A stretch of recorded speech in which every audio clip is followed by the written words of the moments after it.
Olá, personas! Muito bem-vindos a mais um Serestolcast. E no podcast de hoje continuaremos a nossa discussão sobre a guerra dos streamings.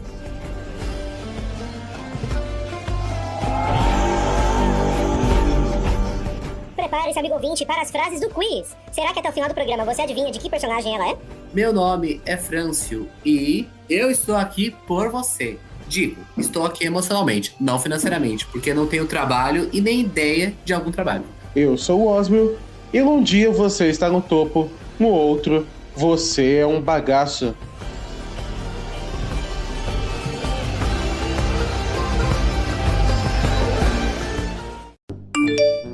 Você tem 15 mil e-mails não lidos. Ai, que loucura! Ai, que absurdo!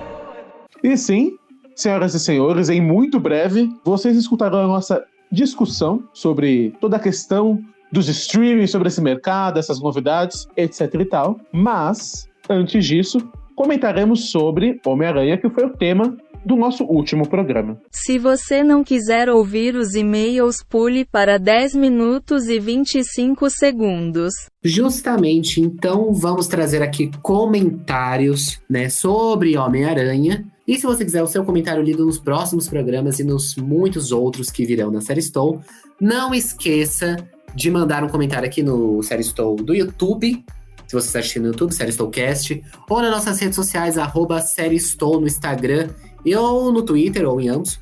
E e-mail também, seriestow@gmail.com, falando sobre os temas do programa, ou sobre qualquer coisa que você quiser, que comentaremos no programa seguinte, a visualizarmos a mensagem. Mas, como não temos nenhum comentário nesse vídeo, falta a questão aí do engajamento, que é problema, pegamos os comentários do Twitter, de pessoas aleatórias que nunca falaram conosco, mas damos os créditos sempre. Correto.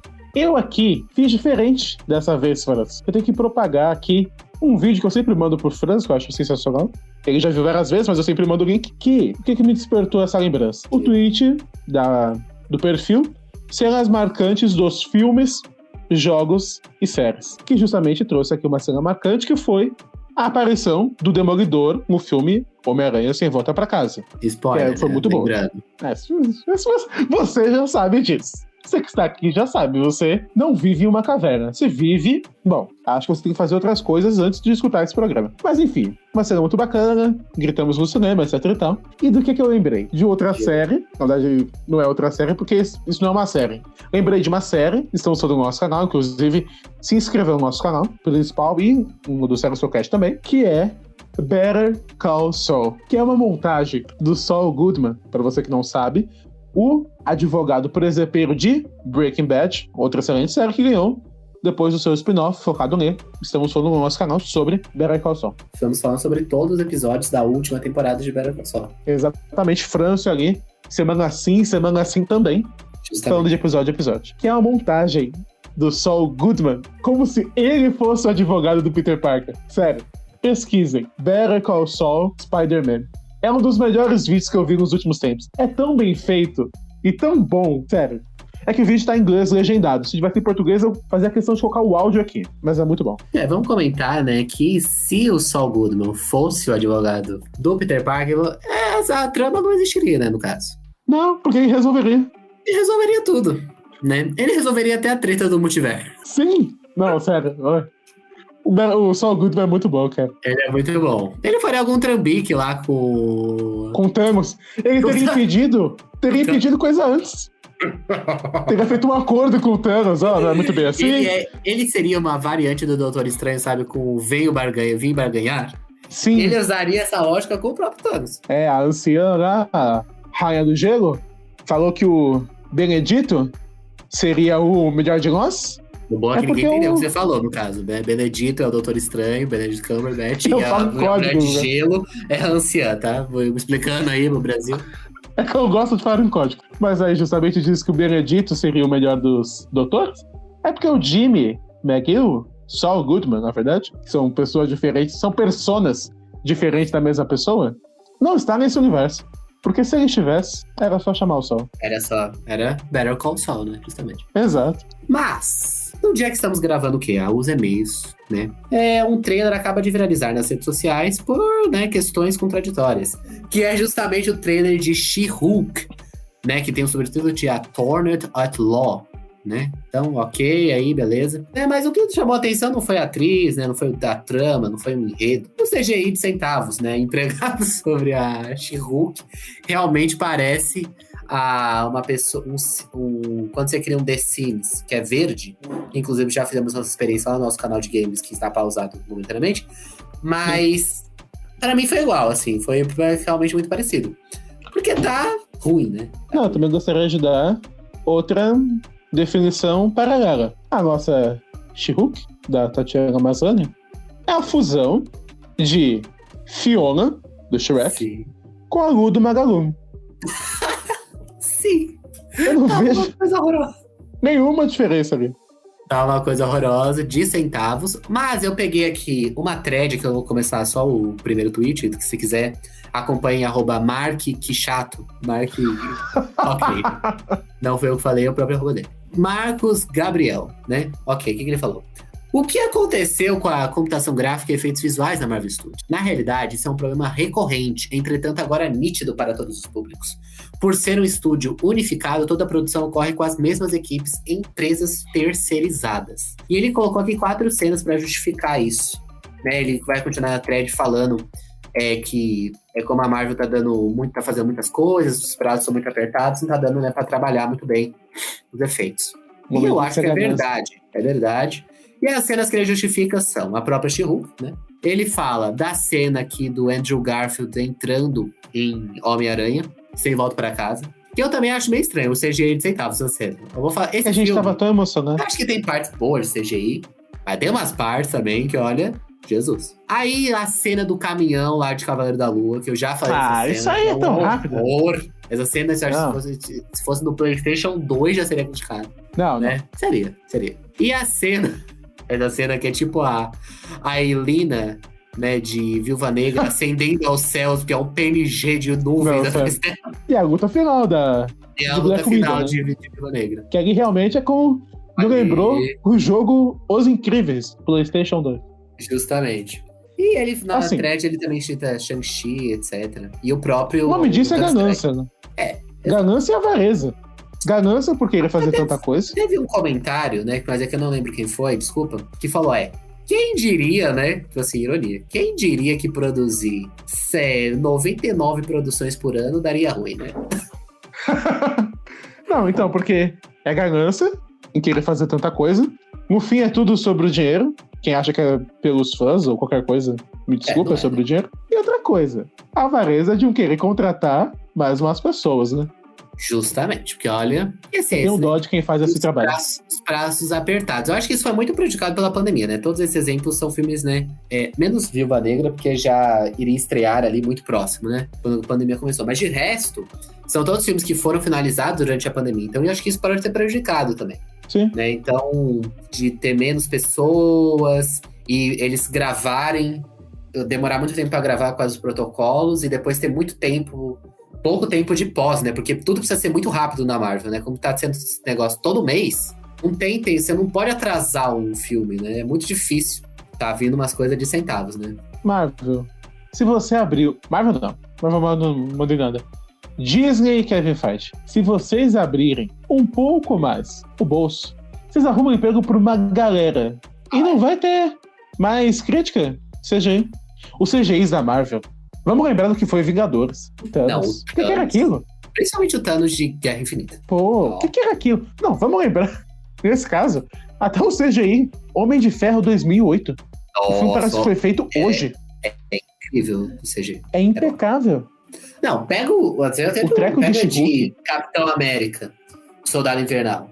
Cair naquela nave. Pô, aquela nave é de verdade. Não. She-Hulk parece que é o filme do Hulk de 2005. Ah, não. Acho que era melhor em 2005, viu? Tá péssimo isso aqui. Devia ser bom, pô. Tá péssimo, né? Porque ela é um PNGzaço, né? A personagem, no caso.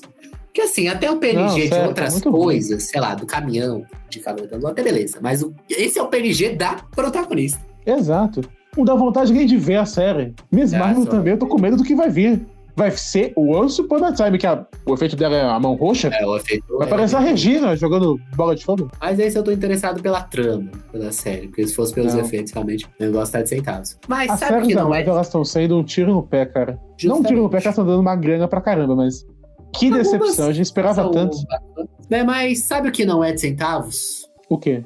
O nosso programa da Guerra dos Streamings. Então, vamos!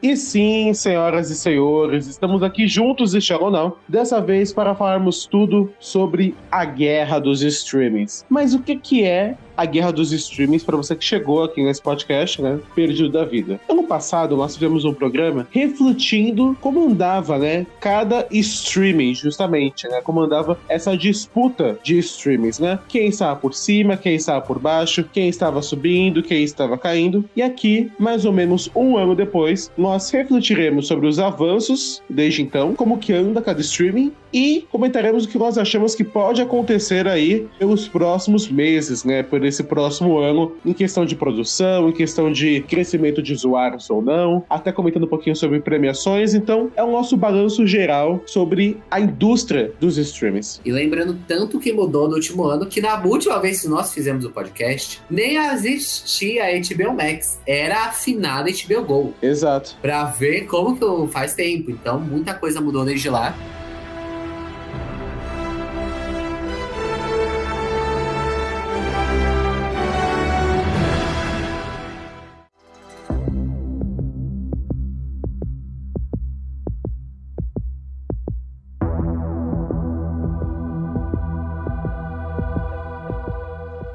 Então vamos começar com ela, que foi a notícia mais próxima, né, lançada até da gravação desse vídeo. Se teve alguma coisa muito bombástica nesse meu tempo, realmente é sobre. Então vamos falar dela, que foi a última bomba lançada, né, até essa gravação desse vídeo, desse podcast no caso, que é a perda de 200 mil assinantes da Tudum, da Netflix, nos primeiros meses de 2022. E além disso, né, além disso que já é bem ruim, é a projeção de que eles vão perder ainda mais assinantes durante o ano de 2022. E com a previsão de mais de 2 milhões, né, de perda, né? Então, assim, bizarro, né? É bizarro porque a Netflix, ela sempre foi esse grande streaming, né, acima de todos. E o número de espectadores ela ainda tem pelo menos 30 milhões a mais do que Prime Video, né, que é a segunda colocada no número de espectadores. Mas, como nós já víamos comentando, se a Netflix não mudasse as suas táticas, se ela simplesmente continuasse inalterada, haveriam consequências. As consequências finalmente chegaram, desde que essa contagem é feita, desde que a empresa, né, mudou para o formato de streaming. Essa é a primeira vez onde ela fecha o balanço negativamente. E é importante a gente comentar também que esse balanço foi negativo, é claro, mas um dos impactos dele, e assim, né, a gente tem que medir, que talvez ter esse número negativo possa abrir os olhos da Netflix. Depois o Franço vai comentar a opinião dele. Mas nós temos que lembrar que, devido ao conflito entre Rússia e Ucrânia, a Netflix perdeu 700 mil assinantes, equivalente ao público russo. Afinal, a empresa saiu da Rússia. Então, se o conflito não tivesse acontecido, talvez os números ainda fossem positivos. E a empresa demorasse mais ainda para acordar. Justamente. Isso, inclusive, tá na carta que eles enviaram da empresa, a carta, né, que eles fizeram ao mundo, a carta aberta. E eles falam que a Netflix fechou na Rússia, né? Então, perdeu muita gente ali, né? Então, o número geral foi de menos 200, mas lembrando que teve menos 700, né? Sim. Só por causa disso. Então, eles ganharam assinantes, realmente. Mas, ainda assim, eu acho que nesse nem é tão preocupante. O preocupante de verdade são as projeções do segundo semestre. Sim. Que é de perda de verdade, né? Porque a Netflix, ela vivia na utopia, né? Quando você não tem concorrência. Justamente, ela entrou na cultura pop de uma forma e entrou na cultura popular. Quantas vezes a gente que é produtor de conteúdo, e olha que a gente é um produtor de conteúdo muito pequeno, né? E quantas vezes a gente já recebeu? Essa série tem na Netflix? Sim. Essa série tem na Netflix? Ou, por exemplo, quando a gente quer explicar o que é o Disney Plus. É a Netflix da Disney. HBO Max, é o Netflix da Warner, e por aí vai. Muita gente conhece só a Netflix E é isso, para as pessoas, para muita gente, é o que existe. As pessoas ainda não, muita gente não conhece ainda outros streamings, ou nem compreende muito bem o conceito streaming. Tem a Netflix, você paga, baixa, assiste, e é isso. Então ela é muito forte no imaginário popular, como o Francis comentou. E eu acho que pode ter, sim, mexido bastante com ela, porque que ela já sentia alguma coisa é fato. Desde então, a Netflix começou a investir em outros segmentos. Um exemplo são jogos, né? Começou a investir muito mais, agora a produção própria de jogos, etc e tal. Mas você não consegue nem de perto um lucro tão significativo em tão pouco tempo, né? Exato. Então agora nesse nicho, e dentro do nicho principal dela, que ela depende, temos essa questão. Então é esperar que a empresa acorde, né? E como é assim, que nem eu falei no imaginário popular, por isso que ela não vai cair de um dia pro outro, né? Tipo sim. Assim, então, ela vai sobreviver um tempo aí, né? E ela tá tentando mudar isso, né? E na carta que eles falam, a solução deles, a solução para todos os problemas, né? É a questão do compartilhamento de senhas. Que eles querem tentar, que já fizeram em alguns mercados teste, esse negócio de que você vai pagar, por exemplo, talvez uns 10, 15 reais a mais, não foi anunciado o preço no Brasil. São 3 dólares, né? E o quanto...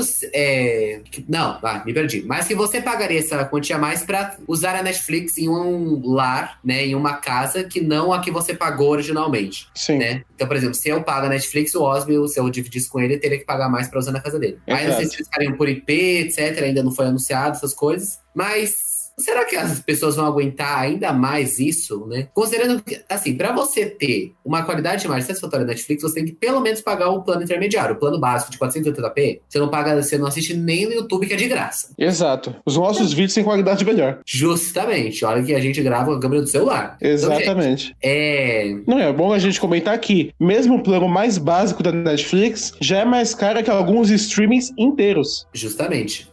Na verdade, é o dobro de alguns streamings inteiros. Exato. Você pode assinar Apple e Prime e não chega no plano básico deles. Justamente. E é 480p. Então, assim, é complicada essa questão, né? E até, depois de sair essa notícia, alguns especialistas disseram que o problema é a Netflix não bancar as próprias decisões, por exemplo, e fazer o cancelamento de muitas séries. Eu não sei, qual é a sua visão sobre isso? Você acha que esse é o problema? Eu acho que é uma junção de questões. Muita gente comenta que as pessoas saem quando a série A ou a série B saem do catálogo. Mas talvez o problema seja a falta de foco. Porque eles tentam agradar tanta gente, eles atiram para tantos lados, que talvez eles pensem, já que a gente tá fazendo para agradar tantas pessoas, então vai ser um super retorno. Afinal, estamos atendendo vários públicos. Mas, como eles dão um pouco para todo lugar, eles não têm um foco em uma direção. Diferentemente de outros streams, por exemplo, Disney Plus. É Marvel e Star Wars. Pronto. O restante é o conteúdo que já tem, ou coisas pequenas. HBO já tem ali,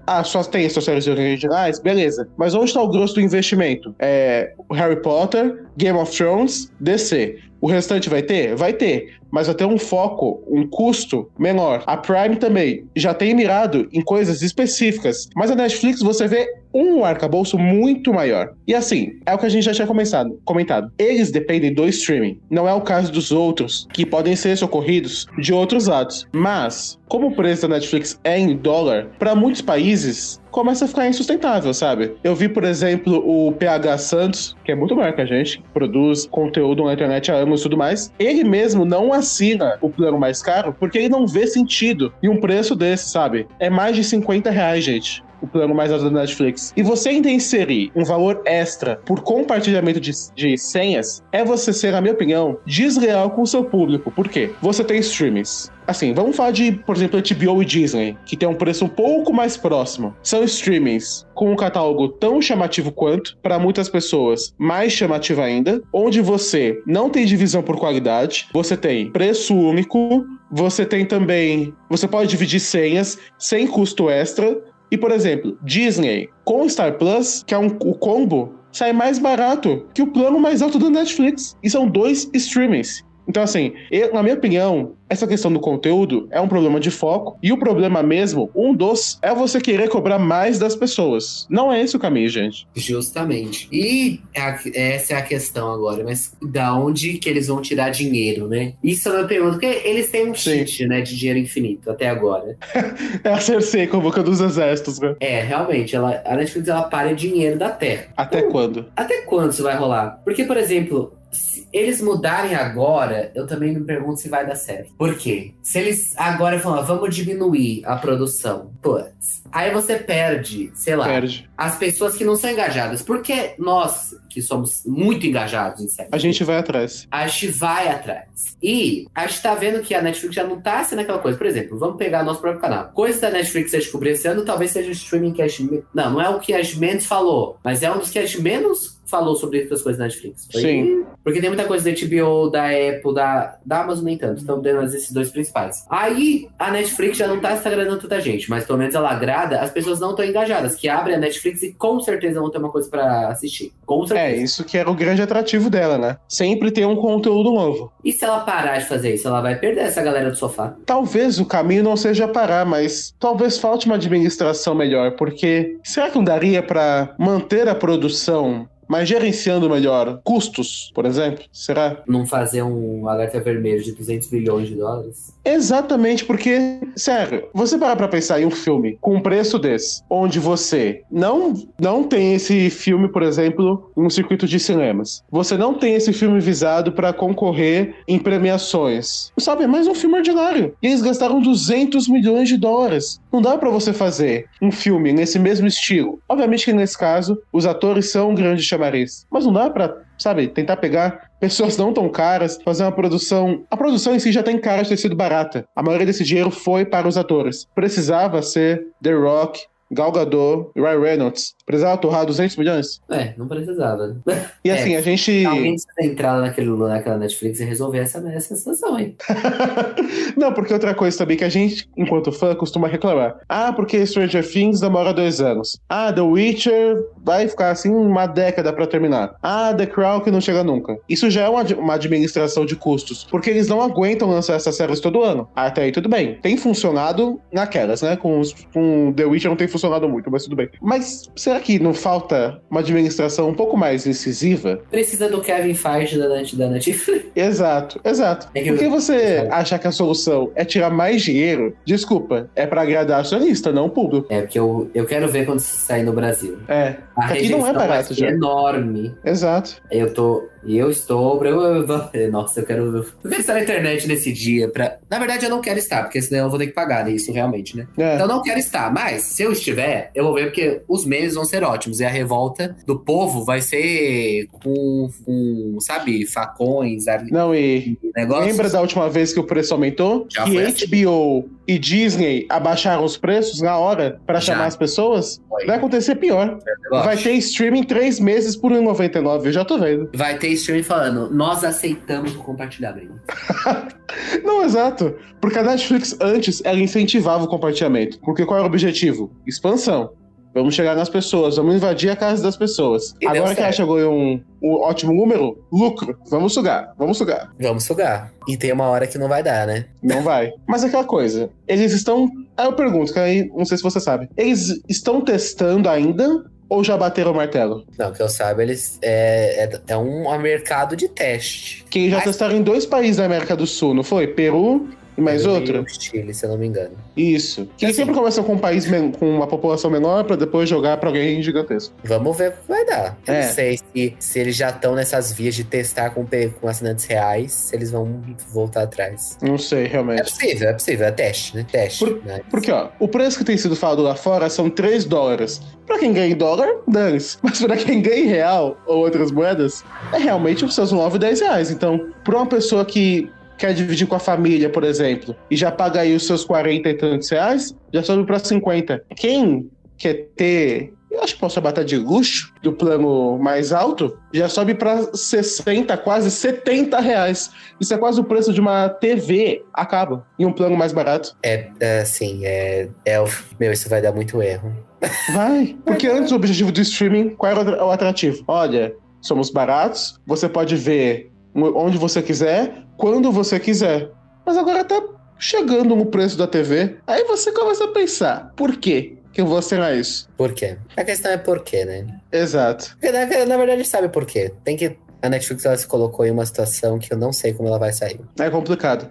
O erro pode ter sido demorar pra agir. Se eles tivessem começado a pensar, quando eles ainda tinham a tranquilidade do mercado, aí tudo bem, poderiam sofrer um começo. Mas não, eles esperaram surgir gigantes como Disney Plus, HBO, a Warner, né? Refazer o streaming deles. É complicado. Mas o ponto também é o seguinte. Agora eu acho que pra finalizar a discussão, que é a outra proposta que vai ser implementada talvez daqui 1 ou 2 anos, que é a Netflix como anúncio. Ah, isso é verdade. Eu só fico imaginando, imagina você pagar, sei lá, vamos falar que vai ser uns 15 reais. 15 reais pra ter anúncio e ainda ser 480p. É complicado. Nesse caso é complicado. Eu, particularmente, não vejo problema em anúncio. Por exemplo, a Prime tem das produções dela, mas tem, você pode pular. Pelo que eu entendi, eles estão falando de ter, por exemplo, no meio do filme. É sério? Pelo que eu entendi, é. Não, gente, não é possível. Ah, sim. Gente, isso é absurdo. Você tem um anúncio no começo como Prime, como Apple. É que o da Apple não dá pra pular, né? Mas tem também. No começo e no final, beleza. Mas no meio, tipo TV mesmo. Tipo TV. Isso é um desastre. Pra séries também? Assim, é teste, né? É teste. A gente não sabe se vai ser isso. Talvez eles mudem, mas... A não sei, essa ideia é cagada. Porque no começo e no final, beleza. Entre um episódio e outro, ok? Beleza também. Mete aí a propaganda, veja.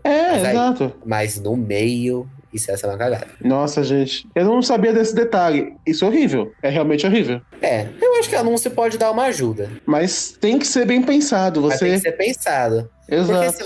Porque, assim, eles não vão fazer um plano por R$9,90. Não vão. E esse barco já foi há muito tempo. Aí, não tinha um plano que era só pra celular? Não tinha uma coisa dessa? Da Netflix não tem. Tem o da HBO Max, que é mais barato. Então, por que eles não colam nessa? Um plano só pra celular? Isso, Franço. Porque, ó, muita gente não tem TV, Smart TV, né? Muita gente também não tem um computador que permita muita coisa. Por exemplo, assim, a nossa situação Brasil, né? A maioria das pessoas usa o celular. Então você ter um plano só de celular com um preço acessível pode ser muito interessante. Pode. Eu acho que eles também podiam jogar pra todo lado agora, né? Aí vai jogando. Essa é a questão, Netflix. Descobrimos o que você pode fazer. Joga pra todos os lados. Você já faz isso com o seu conteúdo. Faz isso no mercado agora. Justamente.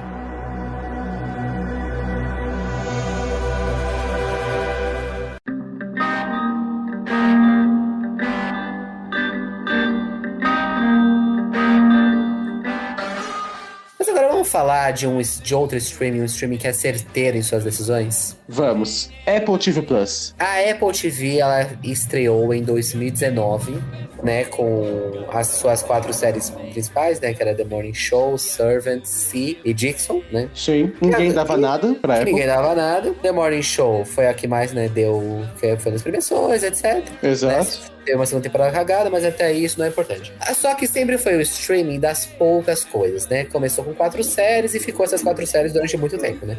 Sim. Mas foi indo, Ted Lasso ali, o Defendant Jacob ali, né? 2021, Fundação. Mas o começo de 2022, realmente, o Apple TV Plus não é aquele negócio... Não é, por exemplo, a galera do sofá não curte Apple TV Plus, porque não é aquele negócio que se você abrir, você vai achar alguma coisa. Exato. Mas, se você procura, você acha. Você acha. E os maiores exemplos são Slow Horses e Ruptura, que as pessoas estão chamando de a nova Westworld. Justamente. E só dessas 2 séries. E ainda teve outras várias esse ano. Sim. Teve The After Party, teve We Crashed, teve Pachinko, teve The Last Day of Ptolemy Gray. Só séries de calibre pesados. Assim, Sim. teve algumas que teve mais questionáveis, etc. O We Crashed não foi assim tão bem recebido. Mas sim, ele ainda era estrelado pelo Jared Leto e pela Anne Hathaway. Exato. Então a Apple tem jogado pesado. E todas ao mesmo tempo. A gente pode comentar do acerto gigantesco da Apple, a questão das premiações, né? Já deve chegar forte no Emmy, falando aqui de TV, mas em filmes tivemos que o primeiro streaming a ganhar um Oscar de melhor filme é Apple TV Plus, e não Netflix. Justamente. Assim, olha, e eles estão acertando. O que eles não...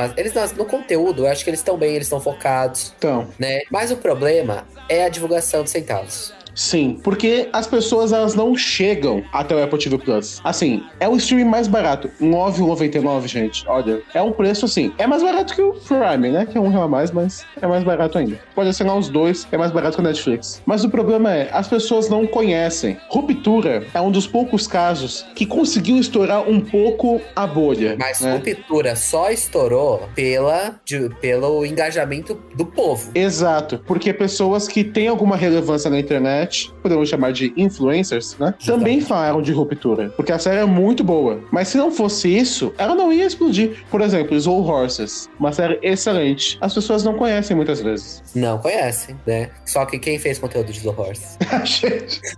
Justamente. Ai, ai. Mas, falta, né? Por exemplo, no Brasil, eles nem têm uma central de divulgação. Exato. Né? Os fãs fazem muito mais pra essa série. Tem um portal, Apple TV Plus, que sempre tem as notícias, mas não tem por exemplo, o Netflix Brasil é uma coisa oficial. Não tem o Apple TV Plus Brasil pra você... nesse ponto, a Netflix é excelente, porque o conteúdo regional que ela faz, a gente pode falar que é extremamente acertado, tanto na plataforma quanto na divulgação. É muito bem feito. É o melhor streaming nesse quesito. Mas a Apple, ela falha em todo lugar em marketing. Exato. Não, assim, outra coisa. Tem uma série de Slow Horses, de investigação de 6 episódios de 40 minutos, não é de uma hora, com Gary Oldman. E não tem nada sobre isso no Twitter, e sobre Ruptura não tem nada. Vai ser um banner passando, não tem nada. Não, é assim, um problema da Apple, mas aí não tem jeito, é questão da marca, né? Você, questão de dispositivo móvel, só pode assistir se tiver um iPhone. Então, afirmar que a série vai ter uma boa inserção em todo o país, com uma divulgação boa, não é verdade. Não é verdade. Porque assim, por exemplo, aqui no Brasil, muita gente tem iPhone? Tem. Uma minoria. Essa é a verdade. A maioria das pessoas usa dispositivo Android. Então, ou você tem uma Smart TV, ou você tem um iPhone, ou você tem um computador. Aí não precisa ser MacBook, você pode usar qualquer computador. Então assim, talvez no Brasil, realmente, a série talvez não conseguisse tanto assim como outros streamings. Mas eles têm que investir em marketing. Eles não fazem isso hoje em dia, sabe? E se você não chama as pessoas para assistir as suas séries, você tá fazendo as séries pra quê? Justamente, cria uma relação, por exemplo, a Netflix tem a relação com os influencers pra mandar, pra divulgar a série, não tem. Exato. Cadê o Instagram, sei lá. Pelo menos tem o Instagram, não precisa postar 3, 4 fotos por dia que na Netflix posta pra ter engajamento realmente. Mas sei lá, seja presente digitalmente pra você falar sobre as suas séries. Exato. Né? Não ficar nessa divulgação de centavos, depende do fã. O fã que é responsável por esse streaming. Exato. E assim, você não precisa necessariamente chegando e fazer produções regionais em peso, como a Netflix faz, como a HBO tem começado a fazer. A Disney, por exemplo, não faz nada disso. Mas o mínimo é você ter um portal regional. Então, tem Netflix Brasil, Netflix América Latina, Netflix Inglaterra, Irlanda, França, por aí vai. Você ou fazer para um país ou para uma região. O Prime faz isso, o HBO Max faz isso. Exato. O Paramount Plus faz isso. Exato, e quem assiste Paramount? Justamente. Então Apple, capriche na divulgação. Capriche, que aí você pode ir longe. Então essa é a nossa dica do dia, cara. Se tiver alguém da Apple escutando aí, escute e crie. E nos dê acesso aos episódios quando eles saírem. Exato. It's a million to one, there's a place in the sun to dance with the big boys again.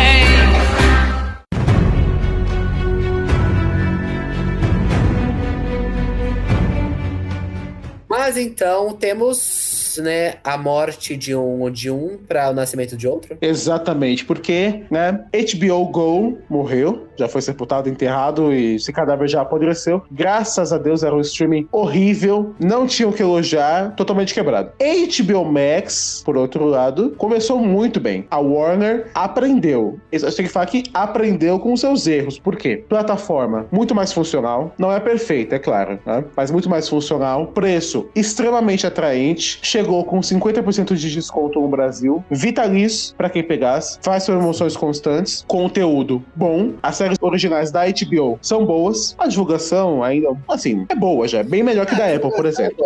É boa. E são produções boas. É que a Netflix é dominante nesse aspecto, aí quando a gente compara, fica meio bosta. Fica bem desigual. Eles têm. Tem uma boa divulgação. E outra coisa interessante, rápida transição do cinema para o streaming. Então, ó, já tem The Batman, Você conta aí mais uns, quando esse podcast sair, mais um mês, menos, pra Animais Fantásticos já estar no streaming. 30 dias. Exato. Então, tem, além de tudo, além do preço, etc e tal, essa vantagem. E a HBO Max, ela é, tipo assim, a Netflix, por exemplo, ela é bem lisa, né? A HBO Max, ela tem bugs ocasionais. Sim. Mas Cara, aqueles pequenos travamentos, né? ela não é uma HBO Go, que o bug era o nome do programa, na verdade. Exato. Mas Ela dá aquelas ela travadinhas. dá as travadinhas, mas ela não é nada que... Comigo, assim, eu fico um pouco irritado, porque de vez em quando eu abro um computador para assistir, não consigo assistir. Mas aí não tem o que fazer, né? A gente aceita. Mas ainda funciona muito bem. Mas não é impossível. Exato. Como era a HBO Go. É. Assim, tá tendo investimento, tá tendo muita coisa boa. Se vamos contar só esse ano, quantas coisas boas da HBO nós já tivemos, né? Exato. Nós tivemos The Flight Attendant, nós tivemos The Gilded Age, nós tivemos Winning Time, Peacemaker. Peacemaker, que teve um ótimo engajamento, né? Exato. Nós tivemos filmes do Oscar, tipo assim, King Richard, tivemos Dune ano passado. Assim, muita coisa boa, né? E Sim. muita coisa que ainda vai vir nos próximos meses, inclusive House of the Dragon. Exatamente, House of the Dragon, que aí comentaremos um pouco mais no fim, né? No último bloco aqui do podcast, mas... Mas agora falando de tecnologia, depois a gente fala sobre orçamentos. Exato. Você acha que quando estrear House of the Dragon, vai travar ou não vai travar? Não é possível que eles não aprenderam com Game of Thrones. Porque eles aprenderam tanto, HBO. Assim, eu não acho que quando a série lançar, vai ser nível final de temporada de GOT. Assim, é que a gente não lembra agora a questão de números, né? Mas eu acho que pelo menos 60% do público vai ser transportado pra essa série. Com uma boa divulgação, até mais. Eles têm que se preparar. Eu acho que tem, mas eu tô sentindo que não vai ser bom. Você acha que vai dar problema? Eu acho que vai dar bosta, viu? É complicado. Porque, por exemplo, eu lembro, olha, do final de The White Lotus, Aham. que já deu uma travada. Foi assim, demorou pro episódio chegar. Era pra chegar às 10 horas. Chegou, sei lá, era 10h50. E olha que nem é uma série bam. É uma série aleatória, mas que tem que trazer o público. Mas House of the Dragon... É. E olha, assisti Game of Thrones no HBO Go. Eu passei por isso e posso dizer... Era horrível. Era humilhação. Era humilhação pública. Eu pagava 30... Não, vamos lá. Pagava R$30. Eu só paguei uma vez na vida pra ver. E depois não paguei mais, né? Mas assim, o dinheiro foi gasto. R$31,90, que era o preço. Era bem caro, inclusive, pra época. Mas tudo bem. R$31,90 HBO Go. Quarto episódio de GOT. Eu fui conseguir assistir de madrugada. De tanto que demorou. E era o quarto episódio. Não foi o primeiro episódio do Retorno. Não foi Longa Noite. Não foi The Bells. The Bells, alguém lembra o que aconteceu? Não foi o final. Quarto episódio, eles demoraram horas pra lançar. Horas. Então, era um serviço de centavos, realmente. Era centavos ali, gente. Então é complicado. Mas aí está caminhando, né? Exato. Mas uma coisa importante que eu queria comentar, que me veio na memória agora, a gente falou de Game of Thrones, que um problema que a HBO tinha, eu acho que a gente vai ver se refletir, era aquele balanço que saía todo ano. Surgiram 10 milhões de assinantes com o início de Game of Thrones, foram embora 20. Sempre tinha isso. E as pessoas perguntavam, Franço, HBO Go, no caso agora o Max, né? Mas HBO Go, o streaming da HBO, da Warner, sobrevive ao fim de GOT? Sobreviveu, né? Sobreviveu, né? Em 2020 eles caíram, né? Teve aquela caída brusca. Teve. Mas estão aí. Tamo aí. E assim, esses últimos, em 2021 e 2022, eles tiveram muita coisa boa. Sim. Né? Muita coisa boa. Então, assim, sobreviver. Mas é que é o pico, né? Não tem como você falar. Jeito. Vai manter todo mundo? Não vai manter. Não vai. Nem o streaming mantém. Tipo assim, Stranger Things, por exemplo, mesmo que a Netflix é a Bambam, a gente sabe que na época de Stranger Things vai ter uma subida. Vai.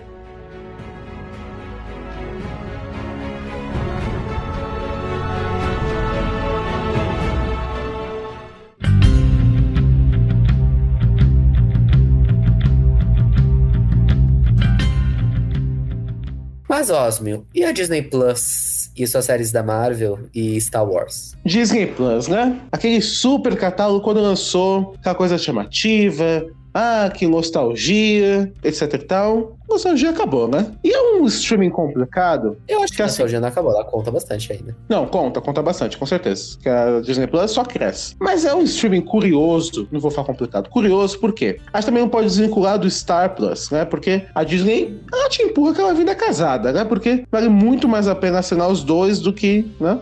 Mas enfim, enquanto, por exemplo, um conteúdo, vamos dizer, mais original, você vê surgindo no Star Plus, Planet Tommy, que é uma série extremamente relevante desse ano, é um exemplo do Star Plus. Em Nome do Céu. Exatamente, então, vários exemplos. Um conteúdo mais original lá. Disney Plus, como nós comentamos, tem um foco. Temos as nossas franquias aqui, nosso streaming é feito disso, acabou. Não vamos fazer coisa nova, não vamos dar abertura para mais nada. Então eles trazem as animações e os demais filmes para o streaming, fazem série de Star Wars, fazem série da Marvel, acabou. Mais focado que isso, França, na minha opinião, impossível. Não, é um foco, eles têm um foco. Mas o problema do foco é o seguinte, eu sei você, eu tenho Disney Plus, mas eu abro o Disney Plus uma vez por semana, que é pra assistir o episódio da Marvel ou da Star Wars, da vez, né? E ele fica a semana inteira parado e eu volto na próxima semana. E é isso mesmo. E isso acaba gerando uma questão na Disney. Eles não podem ter nunca um intervalo muito grande entre as séries. Nunca. Porque senão o streaming deles fica à deriva. Óbvio, sempre vai ter alguém assistindo alguma coisa. Não é esse o ponto. Mas quando tem engajamento, quando tem pico de pessoas assistindo, quando tem movimentação, quando tem episódio, e nos dias seguintes. Ou, por exemplo, eu diria que depois de Loki, o grande momento de engajamento com o Disney Plus foi Encanto. Sim. Né? Não foi Livro de Boba Fett, não foi o Gavião Arqueiro, e não parece ser Cavaleiro da Lua até agora. Exatamente. Então, meio que o Disney Plus acabou cavando a sua sina, né? Que eles sempre vão ter que ter alguma série da vez, não podem nem sonhar em fazer aquele sistema misto de semanal com... que é aquele semanal, mas com vários episódios. Fizeram isso com Obi-Wan por uma questão técnica menor, não era o objetivo primário, né? E sim, é aquela coisa, né? O público de Star Wars não é o mesmo da Marvel, que não é o mesmo das animações. Eles nunca falam 2 séries de uma vez só. Exato. Eles não têm tanto conteúdo assim. Por Exatamente. Exemplo, o Apple não tem o bagagem que a Disney tem. Mas pelo menos ela pode se dar ao luxo de colocar, por exemplo, 3 séries ao mesmo tempo. Sim. Ela tem. A Disney, ela não tem bala pra colocar 3 séries ao mesmo tempo. Ela não tem. Não tem. E é um streaming que cresceu muito, muito rápido. A HBO foi um crescimento vertiginoso. E a HBO ainda tinha pelo menos um ancestral espiritual. A Disney, nem isso, ela estava distribuída pelos streamings e ela se fez. Mas justamente esse é o problema, né? Porque se você só é fã da Marvel, você vai consumir ali por um mês e meio, depois vai ser quase 2 meses sem ver nada e você vai voltar. For de Star Wars, a mesma coisa. Então assim, né? Conteúdo novo é complicado. É melhor você assinar o Star Plus do que o Disney Plus por si. Exato, né? Se você se corresponde no público-alvo, né? Que é o público-alvo mais adulto. Exato. Mas... e as séries da Marvel que vem perdendo seu hype, hein? Isso é verdade. Inclusive é um conteúdo que, não sei se na data desse podcast, já debatemos, eu acho, né? Então vamos averiguar. Já debatemos, então vai estar aqui nos cards o nosso programa, onde respondemos a seguinte pergunta. Não respondemos não. Refletimos. Já cansamos das séries da Marvel? E da Marvel no geral. Porque que tem uma fórmula, isso é claro. Não, a fórmula não está só na Marvel. Mas essa fórmula tem se tornado tão repetitiva, tão constante, tão presente, afogado tantas outras coisas, que a gente tem que se colocar a pensar se já não deu. E até a questão do engajamento. Porque você pega Loki, pega até Falcão Soldado Invernal, pega WandaVision, aí você pega Cavaleiro da Lua. Exato. Cavaleiro da Lua teve até, a gente tá gravando isso dentro do episódio 4 e episódio 5. Então faz, né, quando o episódio de podcast for ao ar, o Cavaleiro da Lua já acabou. Já né? acabou. Mas do final do episódio 4 tem uma big coisa, né? Não vou dar spoilers, uma grande coisa. E mesmo assim, não foi aquele negócio, todo mundo precisa ver, que nem WandaVision era. Nossa, precisa ver, senão você vai pegar spoiler. Não, né? Você podia ficar aí. Não ia pegar nada. Exato. E é uma questão que a gente... quer dizer que as pessoas estão mais maduras na internet. Exato. E é uma questão que a gente já debateu quando a gente falou dessas séries da Marvel. Com certeza debatemos também neste programa. Que é, as séries da Marvel ofereceram para as pessoas, em questão de satisfação, menos do que as pessoas queriam receber, né? Eu falo isso por experiência própria, e também a gente pode falar isso vendo a repercussão, né? Porque assim, a Marvel tem um plano muito bem definido. Isso é louvável. Tem lá o Kevin Feige, a gente fala que é o homem forte da Marvel. Mas isso tem um preço. O preço é qual? Conteúdo novo, amigão, é no cinema. A gente nunca vai entregar nada de muito relevante no streaming. Então, quando as séries da Marvel começaram, eram super teorias. Vai ser Dormammu, Mephisto, Professor Xavier, Wolverine. patati patatá, vai vir o Diabo 4. Mas as séries da Marvel, elas não entregam isso. E não vão entregar. Então, tem, além de tudo, a questão de satisfação, a questão de como o entretenimento agradou as pessoas. E não correspondeu muitas vezes, porque o forte da Marvel ainda são os filmes. As séries têm boas histórias, em alguns casos, né? Tem. Tem coisa interessante? Tem. Aprofunda, aquela coisa de quadrinhos, referências, desenvolvimento de personagem é muito melhor do que nos filmes, em alguns casos. Com certeza. Mas as pessoas gostam de big deal, grandes coisas. E as séries não se propõem a isso. Às vezes isso pode ser uma vantagem da série. Sim. E às vezes pode ser uma desvantagem da série, né? Dependendo de como é o negócio. Prometer grandes coisas, por exemplo, Loki. Prometia grandes coisas, entregou nada. Uma coisinha, mas não a big picture. Exato. Né? E tem E que séries, as pessoas também gostam de fazer é daquela... pode ser a sina dela. Por Daquela exemplo, valorizada, né? Ou não, ou com a Gavião Arqueiro, que nunca prometeu entregar nada, mas as pessoas queriam que entregasse alguma coisa Sim. e meio que fica mal falada, né? Exato. Então, as séries da Marvel já tem uma, como se diz, uma fórmula própria, né? Que é aquela série ok, não é porque a série não tem uma coisa grande que ela é ruim, pelo contrário, mas que no final vai ter uma aparição, vai ter uma grande coisa. As pessoas só estão vendo por isso e não porque querem ver o desenvolvimento da Wanda, do Sam, do Buck, do Loki, do Oscar Isaac, do Steven, né, e do Mark. Então, assim, é complicado, né? Mas aí, né? Fazer o quê? Fazer o quê? Então, esse debate você pode conferir no nosso podcast, estará linkado aqui nos cards.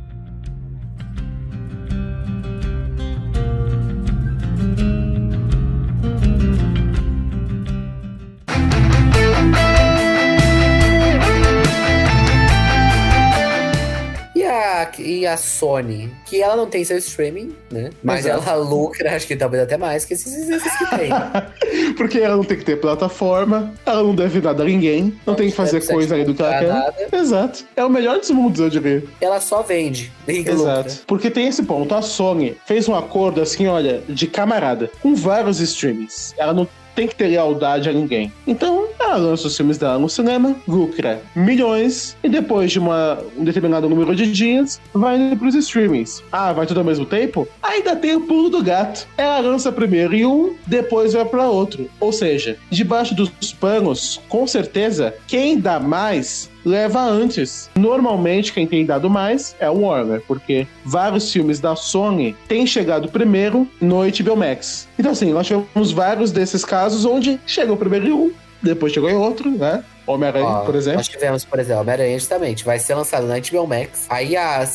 Aí o acordo depende, né? Que no Brasil pode ser diferente, mas o acordo nos Estados Unidos, pelo menos, é depois de ir pra Netflix e depois ir pra Disney Plus. Exatamente. Ou seja, o Warner deu mais, recebeu antes. E ela só lucra 3 vezes, com o mesmo filme. Exato. E é uma tática excelente, eu diria. Porque ninguém aqui quer mais o streaming. Sony Plus, ou Sony TV, Sony Max. Ninguém quer. As pessoas querem ver os filmes da Sony. E a Sony muito menos quer gastar mais dinheiro para ter que encher streaming. Essa é a verdade. Justamente. Ela é certíssima. Certíssima. Eu faria igual. Eu faria igual. Se eu tivesse mais a empresa, eu faria igual. Exato.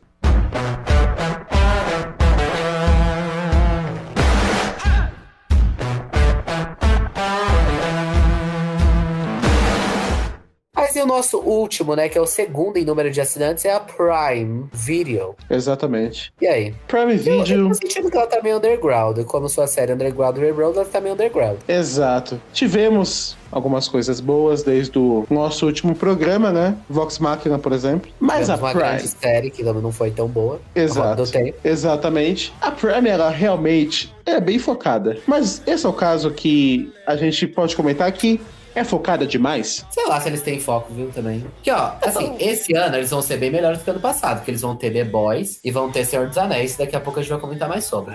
Sim. Mas... não sei, eu tô sentindo que eles estão com uma falta de engajamento esses tempos. É porque a Prime, ela lança muita coisa antiga, sempre teve isso. Assim, eles estão bons com coisas antigas, com catálogo. Mas produzir mesmo... 007 lá, os filmes da MGM, isso conta. Sim, que a Amazon comprou a MGM, isso é um ponto extremamente relevante nesse debate. Mas de coisas atuais, eu tô sentindo a falta do entretenimento. Então a gente pode falar que eles nem são focados. São seletivos demais? Talvez. Porque com o dinheiro que a Amazon tem, eles poderiam fazer pelo menos alguma coisa nova por mês. Pelo menos umas 4 séries por mês, né? Exato, gente. Você teve Mrs. Maisel, etc. Mrs. Maisel foi muito bem com o público, no geral. As séries dele, normalmente... Não, isso varia. Eu ia falar que normalmente elas vão bem com o público, mas varia mais bastante. ou menos. Mas tá faltando, né, gente? Teve tempo assim que a Amazon Prime não tinha nada. Exato. Né? Tipo, mês passado, nós não falamos nada da Amazon Prime. Desse mês a gente vai falar, né, sobre Outer Range, que já vai ter lançado, inclusive. Siga nosso canal principal pra ir lá de comentar sobre. Mas, depois disso... Não tem muita coisa, né? Nada, né? Teve um engajamento com uma coisa que nem era deles, né? Que era No Ritmo do Coração. É verdade. Que aqui no Brasil veio pela Prime, mas quem comprou foi a Apple, né? Aqui no Brasil tem essas loucuras de acordos, né? Mas, então realmente a Amazon falta produzir mais coisa. Nisso ela é bem similar com a Disney, né? Ela tá fazendo grandes investimentos? A Amazon está. Gigantescos. Mas não é só disso que se constrói, né? Você tem que realmente... Você pode fazer mais, bem feito, sem gastar milhões. Assim, milhões vai gastar, mas sem gastar muitos milhões. Tá faltando aquela série, umas outras séries, uma série de comédia pra dar aquela, né? Só sustentada. Exato. Uma série de drama, mais focada no drama, uma coisa mais pé no chão. Cadê a Amazon? Tá faltando entretenimento. Faltou entretenimento. Exato. O preço, pelo menos, é tranquilo. Não, o preço é bom. A Amazon aumentou o preço do Amazon Prime no Brasil desde o dia 20 de maio. A assinatura mensal que custava R$ 9,90 passou para o valor de R$ 14,90. Já o plano anual por R$ 89,00 agora tem o valor de R$ 119,00. Você ainda tem as vantagens da Amazon. Eu sempre falo, inclusive, quantas pessoas que assinam a Prime assistem o Prime Video? Eu mesmo. Isso é um dado que a gente nunca vai ter, mas que é um dado muito relevante. Exato, porque muita gente, eu inclusive comecei a assinar por causa disso, pelo frete. O frete grátis da Amazon, que é muito bom. Mas ao mesmo tempo, Sim. tem o Prime Music, Prime Gaming, tem o Prime Books lá. Tipo, então se você é assinante da Prime Video, mas não necessariamente você já assistiu alguma coisa do Prime Video. Você usufrui. Isso então, é verdade. Assim, o próprio Prime Game vem crescido bastante, inclusive. Então fica essa dúvida, né? Essas questões internas realmente a gente nunca vai ter acesso. Mas se a Amazon quer crescer o streaming, fazer grandes coisas importa? Muito. Quando The Buzz lançar, a internet vai à loucura, né? Mas você fazer outras coisas pode gerar grandes surpresas para a Amazon, né? Justamente.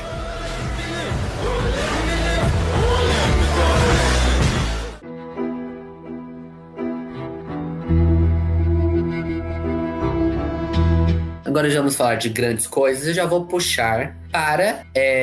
eu ia puxar para outra coisa, mas vamos puxar para o Merchan. Antes de falar dos orçamentos dessas grandes séries que vão estar vindo aí, Stranger Things, House of the Dragon e Anéis do Poder, eu gostaria de falar, nos siga nas redes sociais, @SérieStou, que lá a gente vai falar sobre todas essas séries, então siga lá no Instagram, no Twitter e também no YouTube, que a gente vai comentar essas séries, talvez muitas delas semanalmente, as que forem semanais, né? Exato. Então siga lá, porque elas vão valer o nosso esforço e o seu esforço de ir lá assistir. Porque, vamos lá, House of the Dragon, quanto vai custar por episódio, Osmo? $20 milhões por episódio. É o mesmo escopo do final de Game of Thrones, das temporadas finais, né? Não, das temporadas finais era 15 milhões. Ah, é verdade. Então, tivemos um upgrade. Que já era muita coisa. E olha que House of the Dragon a gente ainda nem viu com os dragões, hein? Meu Deus. Exato. Quero ver. Esses 5 milhões a mais é só pra dragão, né? Deve ser só pra isso. Porque perdeu todo o custo de elenco, que pegou um pessoal aí desconhecido. Alguns até que tem alguma coisa ali, né? Tirando o Matt Smith... Não tem ninguém, né? Não tem muita gente relevante. Então, assim, em efeitos, tem que ser efeitos na produção. Exato. A Stranger Things, que foi produzida durante a pandemia, que deve ter dado uma inchada nesse custo aqui, é de 30 milhões por episódio. O que eu acho que... 9 episódios. Exato, assim, pra uma série do padrão de Stranger Things, só a pandemia explica, porque a série não é tão cara, gente. Ah, tem muito efeito? Tem. Mas assim, ela é mais cara do que House of the Dragon. É só lembrar dos efeitos de Game of Thrones, vai ser mais ainda. Então assim, só a pandemia explica esse preço, porque a série em si... naturalmente não tem esse custo tão grande. Só se ela realmente começar a escalar, né? Se for algo mais escalafobético, quem sabe justifique. Mas por enquanto, pelo que apresentaram, na minha opinião, não. Eu acho que vai ser escalafobético, mas é um preço inchado. É bem inchado. Talvez aí pelo menos 1/4 do custo desses episódios para mais seja por questões da pandemia. Porque a Stranger Things principalmente ficou gravando mais de um ano de gravação. House of the Dragon também, né? Mas Sim. Stranger Things por mais tempo ainda. Ficou gravando muito tempo. Muito mesmo. É só lembrar que a última temporada vai fazer 3 anos já. Justamente. Então, nesse meio tempo, o House of the Dragon foi confirmado que ainda tinha o outro Longa spin-off, Noite, que era Naomi o Blood Watts. Moon, né? Que era o da Longa Noite. Aí esse foi cancelado. Confirmaram House of the Dragon. Produziram House of the Dragon. Enquanto uma temporada de Stranger Things era produzida. Confirmaram um monte de coisa do universo de Game of Thrones. Enquanto uma temporada de Stranger Things sai do papel. Exato, né? A Netflix lá, você só vai escutando o chicote atrás, né? Do dinheiro indo embora. Mas... tem essas duas são fichinhas. Perto dessa, né? Mesmo que ainda tem um asterisco, Anéis do Poder, a série de Senhor dos Anéis no Prime Video, custou 58 milhões por episódio, né? Mais do que as duas juntas. Justamente. Mas lembrando que essa média é um pouco equivocada a você fazer, né? Sim. Porque isso não envolve só os custos da produção, de construção de cenários, efeitos especiais, elenco, etc. Aqui também estão eles diluíram a compra dos direitos de Senhor dos Anéis, né? A compra para poder fazer uma série de Senhor dos Anéis. Então, assim, é um custo? Mas não é o custo necessariamente do episódio, né? Isso é o custo para a Prime Video poder fazer qualquer coisa, além dessa série, poder fazer outras. Exatamente. Né? Então é um pouco injusto, né? Então acho que é menos do que isso, né? Mas esse número espanta, realmente. Exato. Talvez sem o valor da compra, com certeza eu acho que fica ainda superior a Stranger Things, né? E assim, os valores... Falando sobre os valores, né? House of the Dragon, aceitável. Stranger Things, inchado. Senhor dos Anéis. Para ter um custo desse, a gente espera muita coisa. Muita coisa mesmo. Eu espero assim, que não seja uma roda do sono, eu acho. Eu acho que não, porque pra gastar tanto... E assim, o elenco da série, ele não é nada demais, né? A maioria é desconhecida, essa é a verdade. É justamente. Então não foi gasto o elenco. Ah, teve direito? Teve, mas o direito não foi 40 milhões por episódio, né? Que dá aí só centenas de milhões. Não é o caso. A maioria aqui é efeito especial. E cenários. E cenários, exatamente. Então assim, para ter um custo tão elevado, o que eu pelo menos espero é uma recriação fidedigna dos cenários que já apareciam em O Senhor dos Anéis e O Hobbit. Aqui, não sei se vão aparecer, porque na verdade tem toda uma confusão do universo do Tolkien, que tem aquela coisa do mundo antigo, que depois foi refeito, etc e tal. Mas, caso não sejam os mesmos cenários, algo à altura pra mais, pra justificar esse preço. Não, tem que ser grandioso. Tem. Tem muita batalha. Tem. E no universo de Tolkien tem, né? Porque essa série, assim, era só um recorte da história da Terra-média, né? Então, é um período onde tem bastante conflito. Então permite realmente que tenha quase uma batalha por episódio, essa é a verdade. Nossa, nesse preço tem que ser. Exato.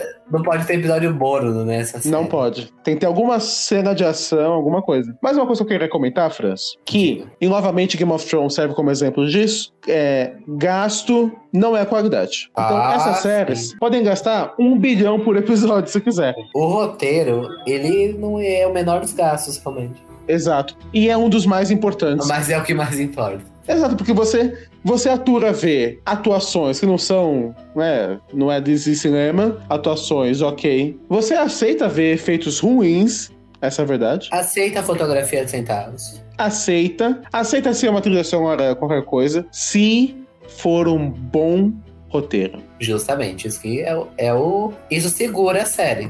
Exatamente. É só a gente lembrar que entre as séries mais bem avaliadas e mais bem quistas, e aqui eu vou pro Breaking Bad, inclusive, fizemos conteúdo sobre Better Call Saul, fica aí o merchan do nosso canal principal. Breaking Bad, que é a série mais bem avaliada da história, não tem nem de perto esses efeitos especiais gigantescos. Mas ela te prende porque tem um bom roteiro. Mas a parte técnica de Breaking Bad é muito boa. Isso é verdade. Mas esperamos, né? Fica no aguardo, né? Fica. E uma coisa é que muitas dessas séries vão se enfrentar, né? Inclusive, uma que a gente não citou, que é a Obi-Wan, que aí é a representante da Disney nessa guerra. Exato. Muitas delas irão se enfrentar, assim, tipo, na mesma semana. Stranger Things e Obi-Wan serão lançados no mesmo dia, os 2 primeiros de Obi-Wan e a primeira parte de Stranger Things serão lançados no mesmo dia. E House of the Dragon e Os Anéis do Poder terão episódios lançados na mesma semana. Exatamente. E aí, a internet vai vir abaixo ou não vai? Olha, essa é realmente uma parte de teorias, porque são tantas possibilidades, porque elas podem se canibalizar, primeira coisa. Elas podem conviver, que querendo ou não, são públicos diferentes. Mesmo que o objetivo seja que todo mundo vá ver, são públicos diferentes. O que a gente mais gostaria, enquanto produtor de conteúdo e também espectador, é que elas convivessem pacificamente. Mas sim. o que eu acho que vai acontecer é, pelo menos na questão de produção de conteúdo, elas vão se canibalizar. Vão, porque, nossa, tipo assim, não vai ter conversa o suficiente pra colocar as duas, né? Não vai. Que é muita coisa. E assim, no caso de House of the Dragon e Anéis do Poder, aí eu acho que vai ser, mesmo sendo séries que acho que o hype pode até ser maior em alguns casos, elas até podem conviver melhor, mesmo elas tendo algumas semelhanças entre si. É que como Stranger Things e Obi-Wan vai ser a mesma data, você ferra tudo com isso. E as séries da Netflix já têm dificuldade de se manter na conversa porque são lançadas todas de uma vez. Sim. Essa estratégia dela, inclusive, um ótimo exemplo que funcionou foi Arcane. Também em partes, cada parte com alguns episódios. Mas era semanal. Era semanal, foi chuchu beleza. O problema é que Stranger Things vai ter uma diferença de 1 mês. Exato, porque tem a primeira parte, 1 mês, segunda parte. Se a primeira parte não acaba bem, as pessoas não vão voltar. Tem que acabar com um mega gancho. Tem que ser, tipo assim, Avenida Brasil. Até ela ficar preto e branco. E aí, novamente, vem a questão do roteiro. A primeira temporada de Stranger Things, sensacional. Muito bom. A segunda temporada caiu. Com sorte, as pessoas voltaram pra terceira. Mas assim, foi maratona. Quebrando a temporada, se você não convencer na primeira parte, as pessoas não voltam. Um exemplo é He-Man. Por exemplo, muita gente não gostou da primeira parte. As pessoas não voltaram. E foi isso. Quantas pessoas que não viram o final de La Casa de Papel até hoje? Exato, porque não gostaram e não voltaram. Então. É um risco, então. Mas vai ser interessante ver isso, não vai? Vai ser interessante. uma disputa boa. E você pode ter certeza que na série Stone nós iremos falar sobre todas essas que a gente citou aqui. Todas Exatamente. Elas conteúdo sobre, né? Talvez mais que 1, mais que 2, mais do que 5. Exatamente. Vamos para o quiz? Vamos.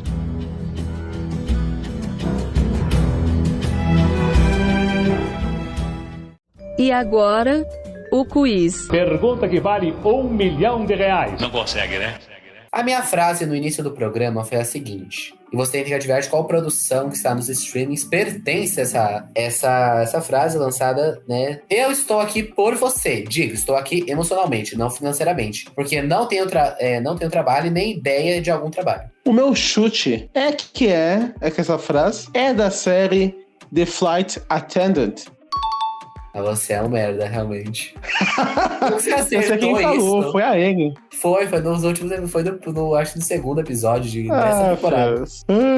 Já minha frase foi a seguinte: um dia você está no topo, no outro você é um bagaço. Você pode ser de qualquer série que a gente já viu, obviamente. Não, a minha era bem mais fácil. Era. Porque a minha dava pra entender que era uma comédia, essa aí, sei lá. É Pen and Tommy? Não, meu caro França, hoje a gente tá bem em HBO. Essa frase é de um filme que foi para o streaming, The Batman. Meu Deus. Como que eu ia adivinhar isso, Jesus? Fazer o quê, né? Mas eu aliviei, eu poderia ter pegado uma frase mais difícil. Eu falei, não, vai, como tem que adivinhar de qualquer coisa, deixa eu pegar uma frase mais fácil. The Batman a gente comentou bastante no canal. Tá bom, a gente comentou as frases da série. Mas aí o que eu posso fazer? Eu sou a série Stone, não sou o pensador. Mas, de forma geral, este foi o nosso programa, então comente aí embaixo também a sua opinião sobre essas várias questões, se você acha que algum streaming vai se dar melhor ou não, com táticas futuras, suas expectativas para esse bando de série que tá vindo. Tem muita coisa vindo, além do que a gente comentou, obviamente. E Para mais conteúdo sobre séries e filmes, não esqueça de nos seguir nas nossas redes sociais, estão todas aqui na descrição. E no painel principal do canal, do YouTube, né, temos o nosso outro canal, que é a Série Stone. Então é isso, e você deveria estar maratonando.